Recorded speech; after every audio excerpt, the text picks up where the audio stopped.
કાયમી શિક્ષકોની ભરતી પહેલા જ્ઞાન સહાયકની જાહેરાત કરવામાં આવી। ખાલી જગ્યા પર કરાર આધારિત શિક્ષકો ભરવાની જાહેરાત કરવામાં આવી છે। ઉચ્ચતર માધ્યમિક શાળામાં ₹26,000 પ્રતિ માસથી પગાર આપવામાં આવશે, જ્યારે માધ્યમિક શાળામાં ₹24,000 પ્રતિ માસ પગાર આપવામાં આવશે। પ્રાથમિક શાળામાં ₹21,000 પ્રતિ માસ પગાર આપવામાં આવશે। 26 ઓગસ્ટ સુધી જે પણ ઉમેદવારો લાયકાત ધરાવતા હોય તેઓ અરજી કરી શકશે। વધુ વિગત સાથે સંવાદદાતા હિરેન રાવલ જોડાયા છે। રાહ જોવાઈ રહી હતી કાયમી ભરતીની અને હવે પહેલા જ્ઞાન સહાયક માટેની જાહેરાત કરવામાં આવી છે। શું જોગવાઈઓ છે?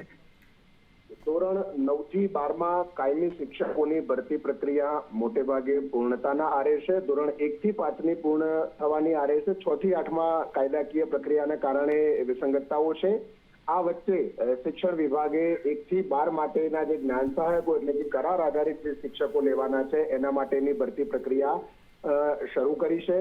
28 ઓગસ્ટ સુધી ઉમેદવારોએ પોતાનું જે લાયકાત ધરાવતા ઉમેદવારો હશે જ્ઞાન સહાયક માટેની એવા ઉમેદવારોએ પોતાનું ઉમેદવારી ફોર્મ ભરવાનું રહેશે। એના આધારે કરાર આધારિત શિક્ષકોની પસંદગી યાદી અને પ્રતીક્ષા યાદી તૈયાર કરવામાં આવશે। એનો મતલબ કે 6 થી 8ની જે ભરતી અટકેલી છે એ ભરતી પ્રક્રિયા પણ એ સમયે પૂર્ણતાના આરે હશે। લાયકાત ધરાવતા અને સરકારી નિયમો મુજબના જે કાયમી શિક્ષકો લેવાના છે એ ભરતી પ્રક્રિયા મોટે ભાગે ત્યાં સુધીમાં પૂર્ણ થઈ જશે।